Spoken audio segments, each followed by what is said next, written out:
ਸਾਹਿਬ ਜੀ।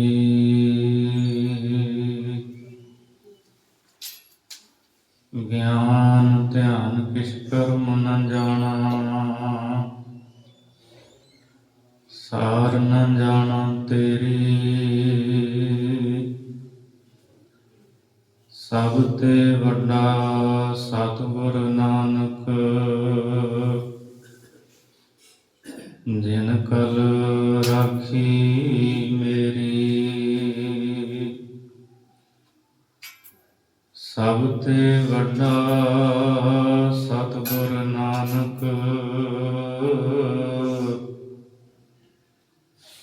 ਜਿਨ ਕਲ ਰਾਖੀ ਮੇਰੀ। ਪਰਮ ਸਤਿਕਾਰਯੋਗ ਜੁਗੋ ਜੁਗ ਅਟਲ, ਚਵਰ ਛਤਰ ਤਖਤ ਦੇ ਮਾਲਕ, ਦਸਾਂ ਪਾਤਸ਼ਾਹੀਆਂ ਦੀ ਜੋਤ, ਗੁਰਗੱਦੀ ਤੇ ਬਿਰਾਜਮਾਨ, ਰਾਜਾਨ ਰਾਜ ਪਾਨਾਨ ਭਾਨ, ਦੇਵਾਨ ਦੇਵ ਉਪਮਾ ਮਹਾਨ।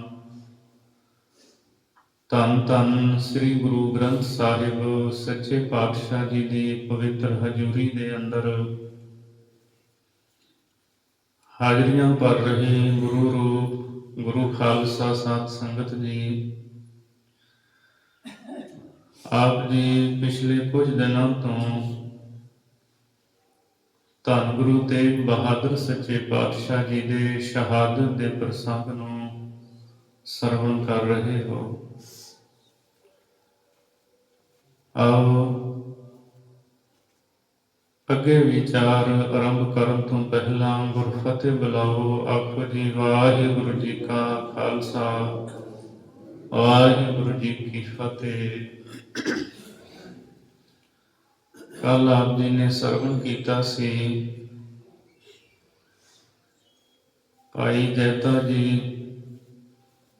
ਗੁਰੂ ਤੇਗ ਬਹਾਦਰ ਮਹਾਰਾਜ ਜੀ ਦੇ ਸੀਸ ਨੂੰ ਲੈ ਕੇ ਦਿੱਲੀ ਤੋਂ ਕੀਰਤਪੁਰ ਸਾਹਿਬ ਦੀ ਧਰਤੀ ਤੇ ਆਏ। ਇੱਥੋਂ ਸੱਚੇ ਪਾਤਸ਼ਾਹ ਦੇ ਸੀਸ ਨੂੰ ਬੜੇ ਸਤਿਕਾਰ ਦੇ ਸਹਿਤ ਪਾਲਕੀ ਦੇ ਵਿੱਚ ਬਿਰਾਜਮਾਨ ਕਰਕੇ ਆਨੰਦਪੁਰ ਸਾਹਿਬ ਲਿਆਂਦਾ ਗਿਆ, ਜਿੱਥੇ ਗੁਰਦੁਆਰਾ ਸੀਸਗੰਜ ਸਾਹਿਬ ਹੈ। ਇੱਥੇ ਸਤਿਗੁਰੂ ਤੇਗ ਬਹਾਦਰ ਮਹਾਰਾਜ ਜੀ ਦੇ ਸੀਸ ਦਾ ਸੰਸਕਾਰ ਕੀਤਾ ਗਿਆ। ਅੱਜ ਵੀ ਉਹ ਸਥਾਨ ਕਾਇਮ ਹਨ ਜਿੱਥੇ ਜਿੱਥੇ ਭਾਈ ਜੈਤਾ ਜੀ ਕੁਝ ਸਮੇਂ ਲਈ ਰੁਕੇ ਸਨ ਤੇ ਮਹਾਰਾਜ ਸੱਚੇ ਪਾਤਸ਼ਾਹ ਜੀ ਨੇ ਭਾਵਨਾ ਵਾਲਿਆਂ ਦੀਆਂ ਭਾਵਨਾਵਾਂ ਪੂਰਨ ਕੀਤੀਆਂ ਸਨ। ਤਰਾਵੜੀ ਦੇ ਵਿੱਚ ਜਿੱਥੇ ਪੜਾਅ ਕੀਤਾ ਸੀ ਉੱਥੇ ਵੀ ਅਸਥਾਨ ਬਣਿਆ ਹੋਇਆ ਹੈ ਸੀਸਗੰਜ। ਸ਼ਾਇਦ ਆਪ ਵਿੱਚੋਂ ਕਿਸੇ ਨੇ ਦਰਸ਼ਨ ਕੀਤੇ ਹੋਣ। ਬਹੁਤ ਸੋਹਣਾ ਗੁਰਦੁਆਰਾ ਸਾਹਿਬ ਬਣਿਆ ਹੋਇਆ ਹੈ। ਅੰਬਾਲੇ ਵੀ ਹੈ ਜਿੱਥੇ ਰੁਕੇ ਸਨ। ਸੋ ਇਹ ਅਸਥਾਨ ਕਾਇਮ ਹਨ ਸਾਰੇ ਹੀ, ਜੋ ਸਾਨੂੰ ਅੱਜ ਵੀ ਯਾਦ ਦਿਵਾਉਂਦੇ ਹੈ ਕਿ ਕਿਵੇਂ ਭਾਈ ਜੈਤਾ ਜੀ ਮੁਸੀਬਤਾਂ ਦੇ ਨਾਲ ਟਾਕਰਾ ਕਰਦੇ ਹੋਏ ਸਤਿਗੁਰੂ ਦੇ ਸੀਸ ਨੂੰ ਲੈ ਕੇ ਆਏ ਸਨ। ਗੁਰੂ ਗੋਬਿੰਦ ਸਿੰਘ ਸਾਹਿਬ ਮਹਾਰਾਜ ਜੀ ਨੇ ਜਦ ਸਤਿਗੁਰੂ ਦੇ ਸੀਸ ਦਾ ਸੰਸਕਾਰ ਕੀਤਾ, ਭਾਈ ਜੈਤੇ ਨੂੰ ਕਿਹਾ ਵੀ ਉੱਥੇ ਹੋਰ ਕੌਣ ਕੌਣ ਸੀ। ਭਾਈ ਜੈਤਾ ਕਹਿੰਦਾ, ਮਹਾਰਾਜ ਸਿੱਖਾਂ ਦੇ ਘਰ ਤਾਂ ਬਹੁਤ ਹਨ ਦਿੱਲੀ ਵਿੱਚ, ਪਰ ਸਿੱਖਾਂ ਦੀ ਕੋਈ ਖਾਸ ਪਹਿਚਾਣ ਨਹੀਂ ਸੀ। ਕਿਸੇ ਦੇ ਮੁਖ ਤੇ ਥੋੜੀ ਲਿਖਿਆ ਸੀ ਵੀ ਇਹ ਸਿੱਖ ਹੈ। ਵੇਖਣ ਨੂੰ ਤਾਂ ਇੱਕੋ ਜਿਹੇ ਲੱਗਦੇ ਸਨ। ਕੋਈ ਹਕੂਮਤ ਤੋਂ ਡਰਦਾ ਹੋਇਆ ਹੋਰ ਅੱਗੇ ਆਉਣ ਦੀ ਹਿੰਮਤ ਨਹੀਂ ਸੀ ਕਰਦਾ। ਕਲਗੀਧਰ ਮਹਾਰਾਜ ਜੀ ਨੇ ਸ਼ਬਦ ਕਹੇ ਸਨ ਉਸ ਵੇਲੇ। ਬੱਦਲ ਦੀ ਗਰਜਨਾ ਵਾਂਗ ਸਤਿਗੁਰੂ ਨੇ ਉੱਚੀ ਆਵਾਜ਼ ਵਿੱਚ ਕਿਹਾ ਸੀ, ਹੁਣ ਇਹੋ ਜਿਹਾ ਖਾਲਸ ਪੰਥ ਮੈਂ ਸਾਜਾਂਗਾ ਜਿਹੜਾ ਸਾਰੇ ਭੇਖਾਂ ਤੋਂ ਨਿਆਰਾ ਹੋਵੇਗਾ। ਨਵੀਂ ਪਹਿਚਾਣ ਦੇਵਾਂਗਾ ਮੈਂ, ਲੱਖਾਂ ਵਿੱਚ ਵੀ ਖਲੋਤਾ ਹੋਵੇਗਾ, ਇਹ ਦੂਰੋਂ ਹੀ ਨਜ਼ਰ ਆਵੇਗਾ। ਤੇ ਗੁਰੂ ਗੋਬਿੰਦ ਸਿੰਘ ਸਾਹਿਬ ਮਹਾਰਾਜ ਜੀ ਨੇ ਖਾਲਸਾ ਸਾਜਿਆ, ਲੱਖਾਂ ਵਿੱਚ ਖਲੋਤਾ ਹੋਇਆ ਇਕੱਲਾ ਹੀ ਦੂਰੋਂ ਨਜ਼ਰ ਆਉਂਦਾ ਹੈ। ਸੋ ਆਓ ਆਪਾਂ ਆਪਣੀ ਸੁਰਤ ਨੂੰ ਚਾਂਦਨੀ ਚੌਂਕ ਦੇ ਵਿੱਚ ਲੈ ਚੱਲੀਏ। ਭਾਈ ਲੱਖੀ ਸ਼ਾਹ ਗੁਰੂ ਕਾ ਪਿਆਰਾ ਸਿੱਖ, ਜਿਨ੍ਹਾਂ ਨੇ ਗੁਰੂ ਤੇਗ ਬਹਾਦਰ ਮਹਾਰਾਜ ਦੇ ਧੜ ਦਾ ਸੰਸਕਾਰ ਕੀਤਾ ਸੀ। ਜਿਸ ਦਿਨ ਮਘਰ ਸੁਦੀ ਪੰਚਮੀ ਬਿਕਰਮੀ ਸੰਮਤ 1732 ਨੂੰ ਗੁਰੂ ਤੇਗ ਬਹਾਦਰ ਮਹਾਰਾਜ ਜੀ ਦੀ ਸ਼ਹਾਦਤ ਹੋਈ ਹੈ। ਸੀਸ ਤਾਂ ਭਾਈ ਜੈਤਾ ਜੀ ਲੈ ਗਏ, ਗੁਰੂ ਤੇਗ ਬਹਾਦਰ ਮਹਾਰਾਜ ਜੀ ਦਾ ਧੜ ਕੁਝ ਸਮੇਂ ਲਈ ਉੱਥੇ ਹੀ ਚਾਂਦਨੀ ਚੌਕ ਦੇ ਵਿੱਚ ਬੋਹੜ ਦੇ ਦਰਖਤ ਹੇਠ ਪਿਆ ਰਿਹਾ। ਭਾਈ ਲੱਖੀ ਸ਼ਾਹ ਵਣਜਾਰਾ ਜੋ ਗੁਰੂ ਕੇ ਸਿੱਖ ਨੇ, ਤੇ ਭਾਈ ਲੱਖੀ ਸ਼ਾਹ ਵਣਜਾਰਾ ਇਹ ਭਾਈ ਸਾਹਿਬ ਭਾਈ ਮਨੀ ਸਿੰਘ ਸਾਹਿਬ ਜੀ ਦੇ ਸਹੁਰਾ ਜੀ ਹਨ। ਭਾਈ ਮਨੀ ਸਿੰਘ ਜਿਨ੍ਹਾਂ ਨੂੰ ਬੰਦ ਕੱਟ ਕੇ ਲਾਹੌਰ ਦੇ ਵਿੱਚ ਸ਼ਹੀਦ ਕੀਤਾ ਗਿਆ ਸੀ ਬਾਅਦ ਵਿੱਚ ਸੰਨ 1734 ਨੂੰ। ਭਾਈ ਲੱਖੀ ਸ਼ਾਹ ਵਣਜਾਰੇ ਦੀ ਸਪੁੱਤਰੀ ਹੈ ਬੀਬੀ ਸੀਤੋ ਬਾਈ। ਉਹਨਾਂ ਦਾ ਵਿਆਹ ਭਾਈ ਮਨੀ ਸਿੰਘ ਸਾਹਿਬ ਦੇ ਨਾਲ ਹੋਇਆ ਸੀ। ਭਾਈ ਲੱਖੀ ਸ਼ਾਹ ਵਣਜਾਰਾ ਇਹ ਸ਼ਾਹੀ ਠੇਕੇਦਾਰ ਸਨ, ਤੇ ਕਵੀ ਭਾਈ ਸੰਤੋਖ ਸਿੰਘ ਜੀ ਨੇ ਸ੍ਰੀ ਗੁਰਪ੍ਰਤਾਪ ਸੂਰਜ ਗ੍ਰੰਥ ਵਿੱਚ ਇਹਨਾਂ ਦੇ ਜੋ ਟਾਂਡੇ ਸਨ ਗੱਡੇ, ਉਹਨਾਂ ਦੀ ਗਿਣਤੀ 10,000 ਲਿਖੀ ਹੈ। ਗਿਆਨੀ ਗਿਆਨ ਸਿੰਘ ਜੀ ਨੇ 1,000 ਲਿਖੀ ਹੈ। ਖੈਰ ਕੁਝ ਵੀ, ਵੱਡੇ ਸ਼ਾਹੀ ਠੇਕੇਦਾਰ ਸਨ। ਇਹਨਾਂ ਨੂੰ ਆਉਣ ਜਾਣ ਦੀ ਹਰ ਪਾਸੇ ਖੁੱਲ੍ਹ ਸੀ। ਗੱਡਿਆਂ ਤੇ ਸਾਜੋ ਸਮਾਨ ਲਿਆਉਂਦੇ ਸਨ, ਕਿਲੇ ਦੇ ਵਿੱਚ ਪਹੁੰਚਾਉਂਦੇ ਸਨ। ਹੋਰ ਜਿਨ੍ਹਾਂ ਥਾਵਾਂ ਤੇ ਸਾਜੋ ਸਮਾਨ ਪਹੁੰਚਾਉਣਾ ਹੁੰਦਾ ਸੀ, ਭਾਈ ਲੱਖੀ ਸ਼ਾਹ ਵਣਜਾਰਾ ਇਹ ਕਾਰਜ ਕਰਦੇ ਸਨ। ਜਿੱਥੇ ਅੱਜ ਕੱਲ੍ਹ ਗੁਰਦੁਆਰਾ ਰਕਾਬਗੰਜ ਸਾਹਿਬ ਹੈ, ਇੱਥੇ ਇਹਨਾਂ ਦਾ ਟਿਕਾਣਾ ਸੀ, ਘਰ ਸੀ। ਕਿਉਂਕਿ ਦਿੱਲੀ ਉਦੋਂ ਜਿਵੇਂ ਅੱਜ ਕੱਲ੍ਹ ਇੰਨੀ ਆਬਾਦ, ਉਦੋਂ ਇੰਨੀ ਵੱਡਾ ਦਿੱਲੀ ਦਾ ਫੈਲਾਅ ਨਹੀਂ ਸੀ। ਭਾਈ ਲੱਖੀ ਸ਼ਾਹ ਵਣਜਾਰਾ ਪਤਾ ਲੱਗਾ ਸਤਿਗੁਰੂ ਤੇਗ ਬਹਾਦਰ ਮਹਾਰਾਜ ਜੀ ਦੀ ਸ਼ਹਾਦਤ ਹੋ ਗਈ ਹੈ, ਪਾਤਸ਼ਾਹ ਜੀ ਦਾ ਧੜ ਚਾਂਦਨੀ ਚੌਕ ਦੇ ਵਿੱਚ ਪਿਆ ਹੈ, ਸੀਸ ਭਾਈ ਜੈਤਾ ਜੀ ਲੈ ਗਏ ਨੇ। ਤਾਂ ਭਾਈ ਲੱਖੀ ਸ਼ਾਹ ਵਣਜਾਰਾ ਉਹਨਾਂ ਦੇ ਗੱਡੇ ਜਦੋਂ ਇੱਥੋਂ ਨੇੜਿਓਂ ਦੀ ਲੰਘੇ, ਕੁਝ ਸਮਾਨ ਲਾਲ ਕਿਲੇ ਦੇ ਵਿੱਚ ਪਹੁੰਚਾਇਆ, ਕਿਲੇ ਵਿੱਚ ਉਤਾਰ ਕੇ ਚਾਂਦਨੀ ਚੌਕ ਦੇ ਨੇੜਿਓਂ ਦੀ ਆਪਣੇ ਗੱਡੇ ਲੰਘਾਏ ਹੈ। ਇੱਕ ਤਾਂ ਪਹਿਲਾਂ ਹੀ ਤੂਫਾਨ ਹਨੇਰੀ ਚੱਲ ਰਹੀ ਸੀ, ਧੂੜ ਸੀ। ਦੂਜਾ ਜਦ ਇੱਧਰ ਦੀ ਗੱਡੇ ਨਿਕਲੇ ਹੈ, ਬਲਦਾਂ ਦੇ ਪੈਰਾਂ ਦੇ ਨਾਲ ਹੋਰ ਜ਼ਿਆਦਾ ਧੂੜ ਉੱਡੀ ਹੈ। ਸਿਪਾਹੀ ਜਿਹੜੇ ਉੱਥੇ ਰਖਵਾਲੀ ਕਰਦੇ ਸਨ ਕਿ ਕੋਈ ਗੁਰੂ ਦੇ ਧੜ ਨੂੰ ਚੁੱਕ ਕੇ ਨਾ ਲੈ ਜਾਏ, ਹਕੂਮਤ ਚਾਹੁੰਦੀ ਸੀ ਇਸੇ ਤਰ੍ਹਾਂ ਗੁਰੂ ਤੇਗ ਬਹਾਦਰ ਜੀ ਦਾ ਧੜ ਇਹ ਸਰੀਰ ਰੁਲਦਾ ਰਹੇ। ਜਦ ਬਹੁਤ ਜ਼ਿਆਦਾ ਧੂੜ ਉੱਡੀ ਹੈ, ਸਿਪਾਹੀ ਕੁਝ ਪਿੱਛੇ ਹੋਏ ਨੇ। ਲੱਖੀ ਸ਼ਾਹ ਨੂੰ ਕਿਸੇ ਨੇ ਰੋਕਿਆ ਵੀ ਨਹੀਂ, ਕਿਉਂਕਿ ਬਹੁਤਾਤ ਲੋਕ ਜਾਣਦੇ ਸਨ। ਤਾਂ ਇੱਕ ਗੱਡਾ ਜੋ ਰੂੰ ਦਾ ਭਰਿਆ ਹੋਇਆ ਸੀ, ਜਦ ਸਿਪਾਹੀ ਪਿੱਛੇ ਹਟੇ ਹੈ, ਬੜੀ ਛੇਤੀ ਕਾਹਲੀ ਦੇ ਨਾਲ ਭਾਈ ਲੱਖੀ ਸ਼ਾਹ ਤੇ ਉਹਨਾਂ ਦੇ ਪੁੱਤਰ ਭਾਈ ਨਗਾਹੀਆ ਜੀ ਬੜੀ ਛੇਤੀ ਦੇ ਨਾਲ ਦੋਹਾਂ ਨੇ ਸਤਿਗੁਰੂ ਤੇਗ ਬਹਾਦਰ ਮਹਾਰਾਜ ਜੀ ਦੇ ਧੜ ਨੂੰ ਇੱਕ ਗੱਡੇ ਵਿੱਚ, ਇੱਕ ਰੂੰ ਵਿੱਚ ਬਿਰਾਜਮਾਨ ਕਰ ਲਿਆ। ਉੱਤੇ ਹੋਰ ਬਹੁਤ ਸਾਰਾ ਰੂੰ ਪਾ ਦਿੱਤਾ ਤੇ ਗੱਡਿਆਂ ਦੀ ਕਤਾਰ ਦੇ ਵਿੱਚ ਹੱਕਦੇ ਹੋਏ, ਜਿੱਥੇ ਅੱਜ ਕੱਲ੍ਹ ਰਕਾਬਗੰਜ ਸਾਹਿਬ ਹੈ, ਇੱਧਰ ਨੂੰ ਤੁਰ ਪਏ।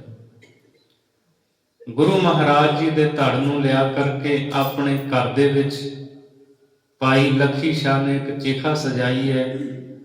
ਸਤਿਗੁਰੂ ਦਾ ਧੜ ਉਸ ਚਿਖਾ ਦੇ ਉੱਤੇ ਬਿਰਾਜਮਾਨ ਕੀਤਾ ਹੈ। ਅਰਦਾਸ ਕਰਦਾ ਹੈ, ਧੰਨ ਗੁਰੂ ਤੇਗ ਬਹਾਦਰ ਸੱਚੇ ਪਾਤਸ਼ਾਹ ਜੀ, ਭਾਵੇਂ ਮੇਰਾ ਕੁਝ ਨਾ ਰਹੇ, ਪਰ ਮੈਂ ਆਪ ਜੀ ਦੇ ਪਵਿੱਤਰ ਸਰੀਰ ਨੂੰ ਰੁਲਣ ਨਹੀਂ ਦੇਣਾ ਚਾਹੁੰਦਾ। ਅਰਦਾਸ ਬੇਨਤੀ ਕਰਕੇ ਭਾਈ ਲੱਖੀ ਸ਼ਾਹ ਨੇ ਚਿਖਾ ਨੂੰ ਚੰਡਾ ਲਾਇਆ ਹੈ। ਜਦੋਂ ਚਿਖਾ ਨੂੰ ਅਗਨੀ ਲਾਈ, ਨਾਲ ਹੀ ਘਰ ਨੂੰ ਅੱਗ ਲੱਗ ਗਈ। ਕੋਈ ਪੱਕਾ ਘਰ ਨਹੀਂ ਸੀ ਇੰਨਾ, ਇਸ ਥਾਂ ਤੇ ਟਿਕਾਣਾ ਸੀ ਭਾਈ ਲੱਖੀ ਸ਼ਾਹ ਦਾ।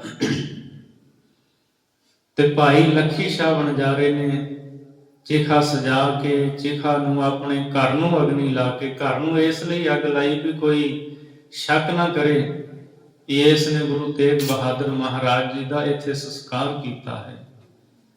ਅੱਗ ਦੀਆਂ ਲਪਟਾਂ ਉੱਠੀਆਂ, ਲੋਕ ਇਕੱਠੇ ਹੋਏ ਤੇ ਭਾਈ ਲੱਖੀ ਸ਼ਾਹ ਨੇ ਰੌਲਾ ਪਾਇਆ, ਮੇਰੇ ਘਰ ਨੂੰ ਅੱਗ ਲੱਗ ਗਈ ਹੈ। ਕੋਈ ਨੇੜੇ ਨਾ ਹੋਇਆ। ਇਸ ਤਰ੍ਹਾਂ ਇਸ ਗੁਰੂ ਕੇ ਪਿਆਰ ਵਾਲੇ ਸਿੱਖ ਭਾਈ ਲੱਖੀ ਸ਼ਾਹ ਨੇ ਧੰਨ ਗੁਰੂ ਤੇਗ ਬਹਾਦਰ ਮਹਾਰਾਜ ਜੀ ਦੇ ਧੜ ਦਾ ਸੰਸਕਾਰ ਕੀਤਾ ਹੈ। ਜਿਹੜੇ ਕਵੀ ਜਨ ਹੋਇਆ ਕਰਦੇ ਨੇ, ਉਹਨਾਂ ਦੀਆਂ ਕਾਵ ਉਡਾਰੀਆਂ ਵੀ ਬੜੀਆਂ ਲੰਬੇਰੀਆਂ ਹੁੰਦੀਆਂ ਨੇ, ਔਰ ਫਿਰ ਉਹ ਇਤਿਹਾਸ ਨੂੰ ਬੜੇ ਸੋਹਣੇ ਸ਼ਬਦਾਂ ਦੇ ਵਿੱਚ ਬਿਆਨ ਕਰਦੇ ਨੇ। ਇੱਕ ਵਿਦਵਾਨ ਕਵੀ ਦੇ ਬਚਨ ਹਨ, ਉਹ ਲਿਖਦਾ ਹੈ, ਸਤਿਗੁਰੂ ਤੇਗ ਬਹਾਦਰ ਮਹਾਰਾਜ ਜੀ, ਇੱਕ ਉਹ ਸ਼ਾਹ ਤੁਹਾਨੂੰ ਮਿਲਿਆ ਬਕਾਲੇ ਦੀ ਧਰਤੀ ਤੇ, ਬਾਬਾ ਬਕਾਲਾ ਸਾਹਿਬ ਭਾਈ ਮੱਖਣ ਸ਼ਾਹ, ਜਿਸ ਨੇ ਗੁਰੂ ਲਾਧੋ ਰੇ ਕਹਿ ਕੇ ਆਪ ਜੀ ਨੂੰ ਪ੍ਰਗਟ ਕੀਤਾ ਸੀ। ਮਹਾਰਾਜ ਇੱਕ ਇਹ ਸ਼ਾਹ ਹੈ ਲੱਖੀ ਸ਼ਾਹ ਵਣਜਾਰਾ, ਜਿਸ ਨੇ ਆਪ ਜੀ ਦੇ ਪਵਿੱਤਰ ਧੜ ਨੂੰ ਆਪਣੇ ਘਰ ਨੂੰ ਅੱਗ ਲਾ ਕਰਕੇ ਸੰਸਕਾਰ ਕੀਤਾ ਹੈ। ਉਹ ਅਦੀਬ ਕਵੀ ਦੇ ਬੋਲ ਹਨ, ਇੱਕ ਸ਼ਾਹ ਨੇ ਸ਼ਾਹਾਂ ਦੇ ਸ਼ਾਹ ਨੂੰ ਜੱਗ ਵਿੱਚ ਇੰਜ ਪ੍ਰਗਟਾਇਆ, ਗੁਰੂ ਲਾਧੋ ਰੇ ਕੋਠੇ ਚੜ੍ਹ ਉਸ ਰੌਲਾ ਪਾਇਆ। ਇੱਕ ਸ਼ਾਹ ਨੇ, ਇੱਥੇ ਇੱਕ ਸ਼ਾਹ ਦਾ ਮਤਲਬ ਹੈ ਮੱਖਣ ਸ਼ਾਹ। ਸ਼ਾਹਾਂ ਦੇ ਸ਼ਾਹ ਨੂੰ, ਸ਼ਾਹਾਂ ਦਾ ਸ਼ਾਹ ਹੈ ਧੰਨ ਗੁਰੂ ਤੇਗ ਬਹਾਦਰ ਮਹਾਰਾਜ। ਇੱਕ ਸ਼ਾਹ ਨੇ ਸ਼ਾਹਾਂ ਦੇ ਸ਼ਾਹ ਨੂੰ ਜੱਗ ਵਿੱਚ ਇੰਜ ਪ੍ਰਗਟਾਇਆ, ਗੁਰੂ ਲਾਧੋ ਰੇ ਕੋਠੇ ਚੜ੍ਹ ਉਸ ਰੌਲਾ ਪਾਇਆ। ਇੱਕ ਸ਼ਾਹ ਨੇ ਸ਼ਾਹਾਂ ਦੇ ਸ਼ਾਹ ਦਾ ਧੜ ਜੱਗ ਵਿੱਚ ਇੰਜ ਲੁਕਾਇਆ, ਆਪਣੇ ਹੱਥੀਂ ਆਪਣੇ ਸਾਹਮਣੇ ਗੁਰੂ ਸਰੀਰ ਨੂੰ ਲਾਂਬੂ ਲਾਇਆ। ਇਹ ਇੱਕ ਸ਼ਾਹ ਇੱਥੇ ਹੈ ਭਾਈ ਲੱਖੀ ਸ਼ਾਹ ਵਣਜਾਰਾ, ਸ਼ਾਹਾਂ ਦੇ ਸ਼ਾਹ ਧੰਨ ਗੁਰੂ ਤੇਗ ਬਹਾਦਰ। ਭਾਈ ਲੱਖੀ ਸ਼ਾਹ ਵਣਜਾਰੇ ਨੇ ਗੁਰੂ ਤੇਗ ਬਹਾਦਰ ਜੀ ਦੇ ਧੜ ਨੂੰ ਚਿਖਾ ਸਜਾ ਕੇ ਆਪਣੇ ਘਰ ਨੂੰ ਅਗਨੀ ਲਾ ਕੇ ਸਤਿਗੁਰੂ ਦੇ ਸਰੀਰ ਦਾ ਸੰਸਕਾਰ ਕੀਤਾ। ਇੱਕ ਸ਼ਾਹ ਨੇ ਸ਼ਾਹਾਂ ਦੇ ਸ਼ਾਹ ਦਾ ਧੜ ਜੱਗ ਵਿੱਚ ਇੰਜ ਲੁਕਾਇਆ, ਆਪਣੇ ਹੱਥੀਂ ਆਪਣੇ ਸਾਹਮਣੇ ਗੁਰੂ ਸਰੀਰ ਨੂੰ ਲਾਂਬੂ ਲਾਇਆ। ਇੱਕ ਸ਼ਾਹ ਨੇ ਗੁਰੂ ਨੂੰ ਪ੍ਰਗਟਾਇਆ, ਇੱਕ ਸ਼ਾਹ ਨੇ ਗੁਰੂ ਨੂੰ ਲੁਕਾਇਆ। ਇੱਕ ਗੁਰੂ ਜੀ ਨੂੰ ਬਾਬੇ ਬਕਾਲੇ ਦੀ ਧਰਤੀ ਤੇ ਪ੍ਰਗਟ ਕਰਦਾ ਹੈ ਤੇ ਦੂਜਾ ਹਕੂਮਤ ਨੂੰ ਪਤਾ ਨਾ ਲੱਗੇ ਸਤਿਗੁਰੂ ਦੇ ਧੜ ਨੂੰ ਲੁਕਾਉਂਦਾ ਹੈ, ਸੰਸਕਾਰ ਕਰਦਾ ਹੈ। ਇੱਕ ਸ਼ਾਹ ਨੇ ਗੁਰੂ ਨੂੰ ਪ੍ਰਗਟਾਇਆ, ਇੱਕ ਸ਼ਾਹ ਨੇ ਗੁਰੂ ਨੂੰ ਲੁਕਾਇਆ। ਉਹਨੇ ਆਪਣਾ ਫਰਜ਼ ਨਿਭਾਇਆ, ਇਹਨਾਂ ਦੋਹਾਂ ਨੇ ਆਪੋ ਆਪਣਾ ਫਰਜ਼ ਨਿਭਾਇਆ ਹੈ। ਸਤਿਗੁਰੂ ਤੇਗ ਬਹਾਦਰ ਮਹਾਰਾਜ ਜੀ ਦਾ ਸੰਸਕਾਰ ਕਰਕੇ ਮਹਾਰਾਜ ਜੀ ਦੇ ਜੋ ਅਸਤ ਸਨ, ਫੁੱਲ ਸਨ, ਭਾਈ ਲੱਖੀ ਸ਼ਾਹ ਨੇ ਇੱਕ ਗਾਗਰ ਦੇ ਵਿੱਚ ਪਾ ਕਰਕੇ ਉੱਥੇ ਹੀ ਜ਼ਮੀਨ ਦੇ ਵਿੱਚ ਦਬਾ ਦਿੱਤੇ। ਸਮਾਂ ਲੰਘਿਆ, ਸਤਿਗੁਰੂ ਤੇਗ ਬਹਾਦਰ ਮਹਾਰਾਜ ਜੀ ਦੇ ਇਸ ਸਥਾਨ ਤੇ ਜਿਨ੍ਹਾਂ ਸਿੱਖਾਂ ਨੂੰ ਪਤਾ ਸੀ ਨਤਮਸਤਕ ਹੋਣ ਲਈ ਆਉਂਦੇ ਐ, ਅਰਦਾਸ ਕਰਦੇ ਐ, ਮੱਥਾ ਟੇਕਦੇ ਐ ਤੇ ਚਲੇ ਜਾਂਦੇ ਐ। ਗੁਰੂ ਤੇਗ ਬਹਾਦਰ ਸੱਚੇ ਪਾਤਸ਼ਾਹ ਜੀ ਦੀ ਇਹ ਸ਼ਹਾਦਤ ਐਸਾ ਪ੍ਰਭਾਵ ਲੈ ਕੇ ਆਈ। ਸਤਿਗੁਰੂ ਦੀ ਸ਼ਹਾਦਤ ਤੋਂ ਬਾਅਦ ਔਰੰਗਜ਼ੇਬ ਇੱਕ ਦਿਨ ਵੀ ਚੈਨ ਦੀ ਨੀਂਦ ਦਿੱਲੀ ਦੇ ਵਿੱਚ ਨਾ ਸੌਂ ਸਕਿਆ। ਸਾਡੇ ਇਤਿਹਾਸਕਾਰ ਲਿਖਦੇ ਐ, ਜਦ ਇੱਕ ਦਿਨ ਔਰੰਗਜ਼ੇਬ ਜਾਮਾ ਮਸਜਿਦ ਦੇ ਵਿੱਚ ਨਮਾਜ਼ ਪੜ੍ਹਨ ਲਈ ਆਇਆ, ਉਹ ਬੇੜੀ ਤੋਂ ਉਤਰ ਕੇ ਜਦ ਤਖਤੇ ਰਮਾਂ ਵੱਲ ਪੈਰ ਵਧਾਉਂਦਾ ਹੈ ਤਾਂ ਇੱਕ ਗੁਰੂ ਕਾ ਪਿਆਰਾ ਸਿੱਖ ਆਪਣੇ ਹੱਥ ਦੇ ਵਿੱਚ 2 ਪੱਥਰ ਲੈ ਕਰਕੇ ਔਰੰਗਜ਼ੇਬ ਦੇ ਵੱਲ ਦੂਰੋਂ ਵਗਾ ਕੇ ਮਾਰਦਾ ਹੈ। ਇੱਕ ਉਹਦੇ ਤਖਤ ਤੇ ਵੱਜਦਾ ਹੈ ਤੇ ਦੂਜਾ ਹੋਰ ਪਾਸੇ ਔਰੰਗਜ਼ੇਬ ਦੇ ਜਿਹੜੇ ਅੰਗ ਰੱਖਿਅਕ ਸਿਪਾਹੀ ਹੁੰਦੇ ਨੇ, ਛੇਤੀ ਦੇ ਨਾਲ ਉਸ ਸਿੱਖ ਨੂੰ ਫੜ ਲੈਂਦੇ ਹੈ।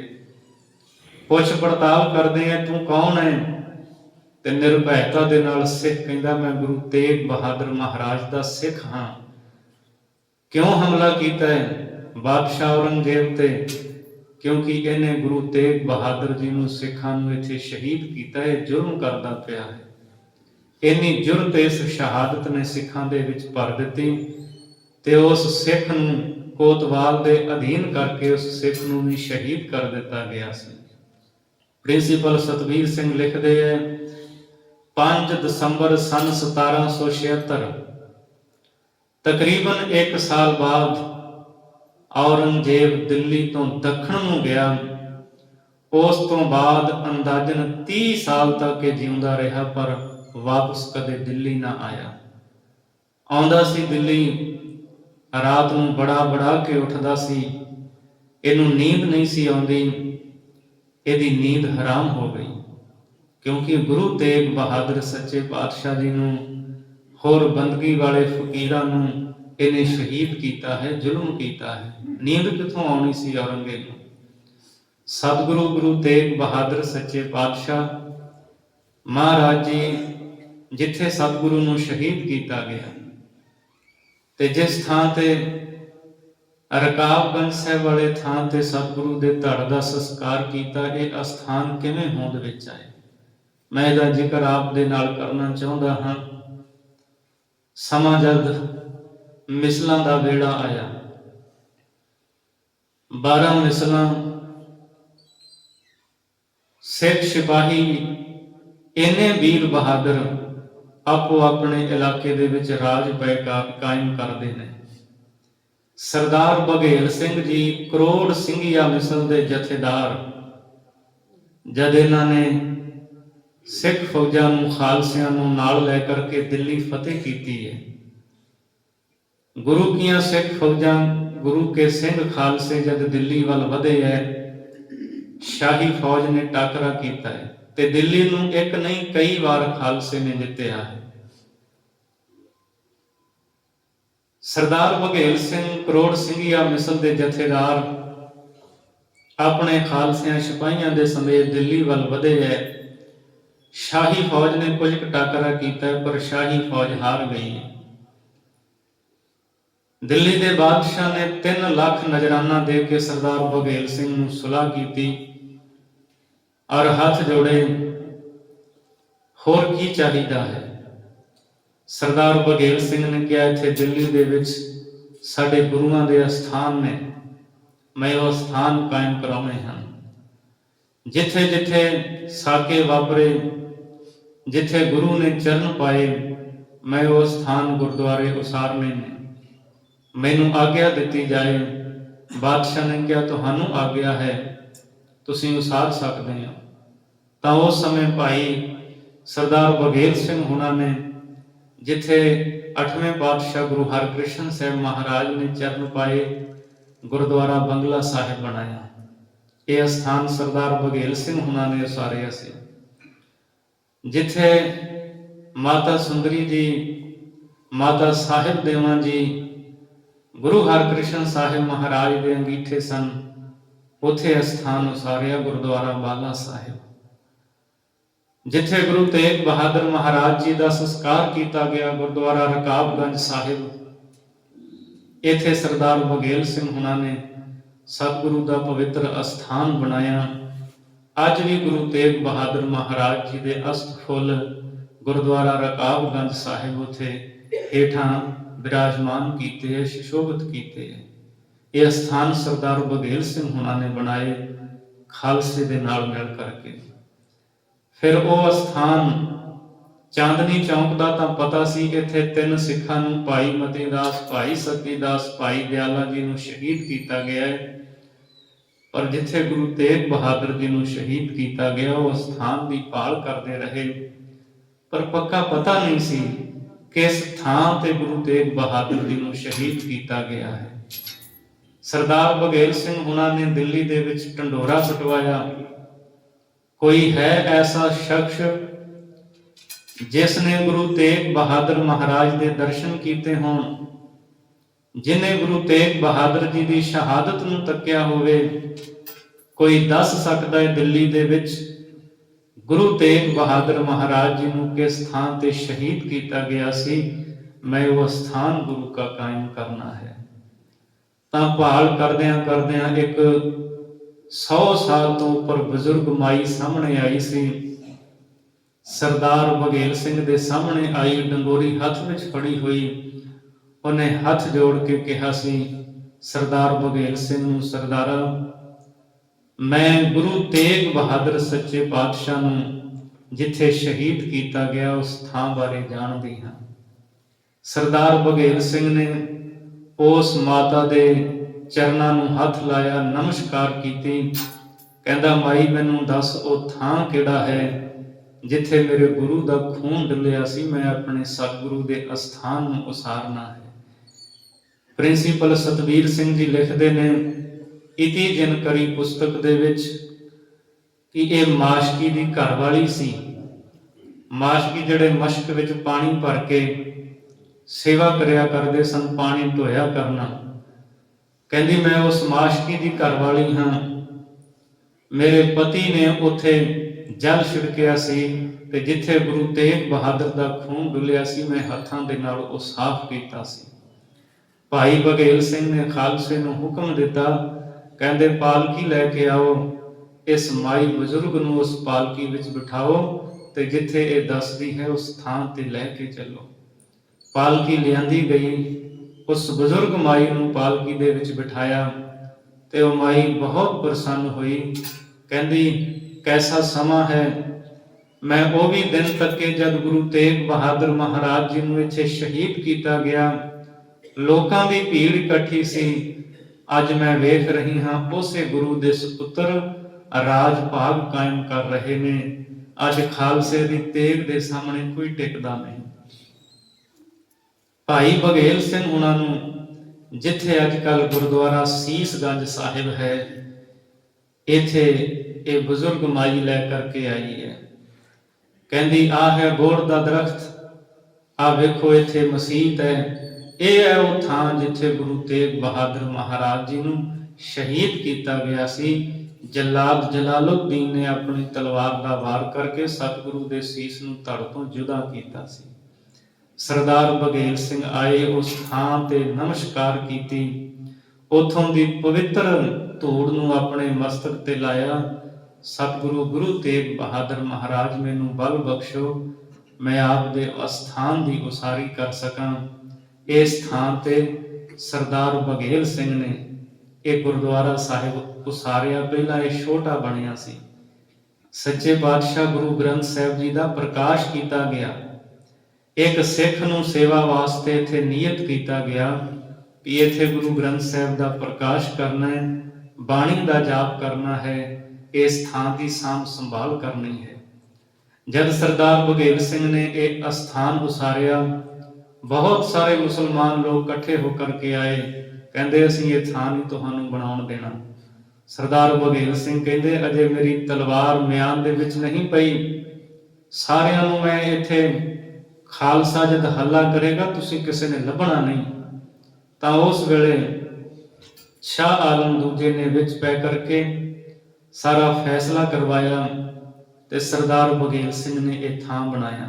ਪਹਿਲਾਂ ਛੋਟਾ ਥਾਂ ਸੀ, ਉਸ ਤੋਂ ਕਈ ਵਾਰ ਝਗੜੇ ਹੁੰਦੇ ਰਹੇ ਇਸ ਥਾਂ ਦੇ ਪ੍ਰਥਾਏ। ਨਾਂ ਰੱਖਿਆ ਗੁਰਦੁਆਰਾ ਸੀਸਗੰਜ ਸਾਹਿਬ। ਨਾਲ ਹੀ ਤੁਸੀਂ ਅੱਜ ਕੱਲ ਵੇਖਦੇ ਹੋ ਚਾਂਦਨੀ ਚੌਕ, ਜਿੱਥੇ 3 ਸਿੱਖ ਸ਼ਹੀਦ ਕੀਤੇ ਗਏ, ਉੱਥੇ ਵੀ ਹਰ ਨਾਲ ਹੀ ਹੈ ਬਿਲਕੁਲ। ਜਦੋਂ ਆਪਾਂ ਕੋਲੋਂ ਦੀ ਗੁਜ਼ਰਦੇ ਹਾਂ ਬਾਹਰ ਵਾਲੇ ਪਾਸੇ, ਹਰ ਸਿੱਖ ਉੱਥੇ ਵੀ ਸੀਸ ਨਿਵਾਉਂਦਾ ਹੈ ਤੇ ਗੁਰੂ ਤੇਗ ਬਹਾਦਰ ਦੇ ਚਰਨਾਂ ਵਿੱਚ ਵੀ ਸੀਸ ਝੁਕਾਉਂਦਾ ਹੈ। ਫਿਰ ਉਸ ਤੋਂ ਬਾਅਦ ਅਸੀਂ ਵੇਖਦੇ ਹਾਂ ਸੰਨ 1857 ਦਾ ਜਦ ਗਦਰ ਹੋਇਆ, ਮਹਾਰਾਜਾ ਸਰੂਪ ਸਿੰਘ ਜੀਂਦ ਵਾਲੇ, ਉਹਨਾਂ ਨੇ ਇੱਥੇ ਵੱਡਾ ਸਥਾਨ ਕਾਇਮ ਕੀਤਾ। ਉਸ ਤੋਂ ਬਾਅਦ ਫਿਰ ਸਮਾਂ ਲੰਘਿਆ, ਵਲਾਇਤ ਤੋਂ ਮਨਜ਼ੂਰੀ ਲੈ ਕਰਕੇ ਇਸ ਸਥਾਨ ਨੂੰ ਵੱਡਾ ਬਣਾਇਆ ਗਿਆ। ਸਨ 1968 ਨੂੰ ਜੋ ਦਿੱਲੀ ਕਮੇਟੀ ਸੀ, ਉਹਨਾਂ ਮੰਗ ਕੀਤੀ ਸਾਨੂੰ ਹੋਰ ਥਾਂ ਚਾਹੀਦਾ ਹੈ, ਤਾਂ ਭਾਰਤ ਸਰਕਾਰ ਵੱਲੋਂ ਹੋਰ ਥਾਂ ਦਿੱਤਾ ਗਿਆ ਤੇ 1983 ਨੂੰ ਸਾਰੀ ਕੋਤਵਾਲੀ ਹੀ ਜਿਹੜੀ ਸੀ ਉਹ ਪੰਥ ਦੇ ਅਧੀਨ ਕਰ ਦਿੱਤੀ ਗਈ। ਬੜਾ ਸੁੰਦਰ ਸਤਿਗੁਰੂ ਗੁਰੂ ਤੇਗ ਬਹਾਦਰ ਜੀ ਦਾ ਸਥਾਨ ਗੁਰਦੁਆਰਾ ਸੀਸਗੰਜ ਸਾਹਿਬ ਹੈ, ਜਿੱਥੇ ਸਿੱਖਾਂ ਦਾ ਤੇ ਗੁਰੂ ਦਾ ਖੂਨ ਡੁੱਲਿਆ। ਭਾਵਨਾ ਦੇ ਨਾਲ ਜਾਇਆ ਕਰੀਏ, ਉੱਥੇ ਨਤਮਸਤਕ ਹੋਇਆ ਕਰੀਏ ਗੁਰੂ ਤੇਗ ਬਹਾਦਰ ਮਹਾਰਾਜ ਦੇ ਚਰਨਾਂ ਦੇ ਵਿੱਚ। ਇਸ ਤਰ੍ਹਾਂ ਇਹ ਗੁਰੂ ਕੇ ਅਸਥਾਨ ਜਿਹੜੇ ਹੋਂਦ ਵਿੱਚ ਆਏ, ਇਹ ਅਸਥਾਨ ਕਾਇਮ ਹੋਏ, ਜਿੱਥੇ ਅੱਜ ਵੀ ਹਰ ਸਿੱਖ ਭਾਵਨਾ ਦੇ ਨਾਲ ਝੁਕਦਾ ਹੈ, ਨਮਸਕਾਰ ਕਰਦਾ ਹੈ। ਗੁਰੂ ਕੇ ਨਿਸ਼ਾਨ ਝੂਲਦੇ ਨੇ। ਤੇ ਦੂਜੇ ਪਾਸੇ ਅਸੀਂ ਵੇਖਦੇ ਹਾਂ, ਇੱਕ ਵਿਦਵਾਨ ਨੇ ਲਿਖਿਆ ਸੀ, ਗੁਰਦੁਆਰਾ ਸੀਸਗੰਜ ਸਾਹਿਬ ਸਾਹਮਣੇ ਲਾਲ ਕਿਲਾ ਹੈ। ਉਹ ਕਹਿੰਦਾ ਹੈ, ਇਹ ਲਾਲ ਕਿਲੇ ਦੇਖ ਤੇਰੇ ਸਾਹਮਣੇ ਜਿੱਥੇ ਗੁਰੂ ਤੇਗ ਬਹਾਦਰ ਦਾ ਖੂਨ ਡੁੱਲਿਆ, ਖਾਲਸੇ ਨੇ ਇੱਥੇ ਨਿਸ਼ਾਨ ਝੁਲਾਏ ਨੇ ਤੇ ਸਦਾ ਲਈ ਝੂਲਦੇ ਰਹਿਣਗੇ। ਪਰ ਤੇਰਾ ਕੋਈ ਭਰੋਸਾ ਨਹੀਂ। ਕਦੇ ਮੁਗਲਿਆ ਸਲਤਨਤ ਦਾ ਨਿਸ਼ਾਨ ਝੁਲਦਾ ਸੀ, ਕਦੇ ਬ੍ਰਿਟਿਸ਼ ਦਾ ਝੁਲਿਆ, ਅੱਜ ਤਿਰੰਗਾ ਝੂਲਦਾ ਪਿਆ ਹੈ, ਭਰੋਸਾ ਇਹਦਾ ਵੀ ਕੋਈ ਨਹੀਂ। ਪਰ ਜਿੱਥੇ ਸੱਚੇ ਸਤਿਗੁਰੂ ਦਾ ਖੂਨ ਡੁੱਲਿਆ, ਉੱਥੇ ਗੁਰੂ ਕੇ ਨਿਸ਼ਾਨ ਝੂਲਦੇ ਨੇ ਤੇ ਸਦਾ ਹੀ ਇਹ ਝੂਲਦੇ ਰਹਿਣਗੇ। ਸਤਿਗੁਰੂ ਗੁਰੂ ਤੇਗ ਬਹਾਦਰ ਸੱਚੇ ਪਾਤਸ਼ਾਹ ਹਜ਼ੂਰ ਦੀ ਸ਼ਹਾਦਤ ਨੂੰ ਆਪਾਂ ਸਾਰੇ ਕਰੋੜਾਂ ਵਾਰ ਸਿਜਦਾ ਕਰੀਏ। ਇਹਨਾਂ ਦਿਨਾਂ ਵਿੱਚ ਸਤਿਗੁਰੂ ਜੀ ਦੀ ਉਚਾਰਨ ਕੀਤੀ ਬਾਣੀ ਪੜ੍ਹਿਆ ਕਰੀਏ।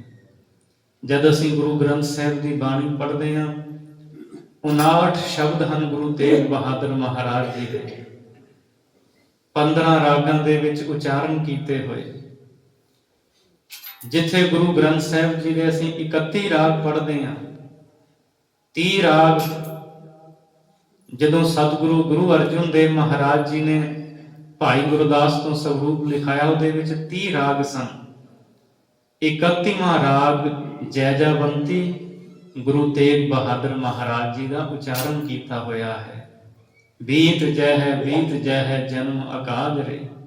ਸਿੱਖਿਆ ਦਿੰਦੇ ਨੇ ਮਹਾਰਾਜ, ਐ ਬੰਦੇ ਤੇਰਾ ਇਹ ਜਨਮ ਵਿਅਰਥ ਬਤੀਤ ਹੋ ਰਿਹਾ ਹੈ, ਇਸੇ ਤਰ੍ਹਾਂ ਲੰਘ ਜਾਏਗਾ। ਤੂੰ ਪ੍ਰਮਾਤਮਾ ਦੀ ਬੰਦਗੀ ਕਰਿਆ ਕਰ, ਨਾਮ ਜਪਿਆ ਕਰ। 59 ਸ਼ਬਦ ਇਹ ਤੇ ਜਿਨ੍ਹਾਂ ਨੂੰ ਤੁਸੀਂ ਭੋਗ ਦੇ ਸ਼ਲੋਕ ਕਹਿੰਦੇ ਹੋ। ਸ਼ਲੋਕ ਮਹੱਲਾ ਨਾਮਾ ਗੁਣ ਗੋਬਿੰਦ ਗਾਇਓ ਨਹੀਂ ਜਨਮ ਅਕਾਰਥ ਕੀ। ਇਹ 57 ਸ਼ਲੋਕ ਨੇ। ਸੰਪਰਦਾਇ ਵਿਦਵਾਨਾਂ ਅਨੁਸਾਰ ਇੱਕ ਸ਼ਲੋਕ ਧੰਨ ਗੁਰੂ ਕਲਗੀਧਰ ਪਾਤਸ਼ਾਹ ਮਹਾਰਾਜ ਜੀ ਦਾ ਹੈ, ਪਰ ਗਿਣਤੀ ਸਾਰਿਆਂ ਦੀ ਇਕੱਠੀ ਕੀਤੀ ਜਾਂਦੀ ਹੈ। 57 ਸ਼ਲੋਕ ਤੇ 59 ਸ਼ਬਦ। ਇਹ ਇੰਨੀ ਬਾਣੀ ਗੁਰੂ ਗ੍ਰੰਥ ਸਾਹਿਬ ਵਿੱਚ ਸਤਿਗੁਰੂ ਤੇਗ ਬਹਾਦਰ ਮਹਾਰਾਜ ਜੀ ਦੀ ਦਰਜ ਹੈ। ਮਹਾਰਾਜ ਦੀ ਜਿਵੇਂ ਜਿਵੇਂ ਅਸੀਂ ਬਾਣੀ ਪੜ੍ਹਦੇ ਹਾਂ, ਵਾਰ-ਵਾਰ ਸਤਿਗੁਰੂ ਸੰਸਾਰ ਦੀ ਅਨਿਸਥਿਰਤਾ ਨੂੰ ਦਰਸਾਉਂਦੇ ਹੈ। ਸੁਚੇਤ ਕਰਦੇ ਹੈ, ਚੇਤਨਾ ਹੈ ਤੋ ਚੇਤ ਲੈ ਨਿਸ ਦਿਨ ਮੈਂ ਪ੍ਰਾਨੀ। ਛਿਨ ਛਿਨ ਔਧ ਬਿਹਾਤ ਹੈ ਫੂਟੇ ਘਟ ਜਿਉ ਪਾਣੀ। ਮਹਾਰਾਜ ਜੀ ਤਾਂ ਹਰ ਵੇਲੇ ਸਹਾਈ ਹੁੰਦੇ ਹੈ। ਅਸੀਂ ਰੋਜ਼ ਅਰਦਾਸ ਦੇ ਵਿੱਚ ਗੁਰੂ ਗੋਬਿੰਦ ਸਿੰਘ ਮਹਾਰਾਜ ਦੇ ਇਹ ਬਚਨ ਪੜ੍ਹਦੇ ਹਾਂ, ਤੇਗ ਬਹਾਦਰ ਸਿਮਰਿਐ ਘਰ ਨੌ ਨਿਧ ਆਵੇ ਧਾਏ ਸਭ ਥਾਈ ਹੋਏ ਸਹਾਈ। ਹਰ ਥਾਂ ਤੇ ਸਤਿਗੁਰੂ ਪਾਤਸ਼ਾਹ ਸਹਾਈ ਹੁੰਦੇ ਨੇ। ਸਿੱਖ ਦੀ ਜਿਹੋ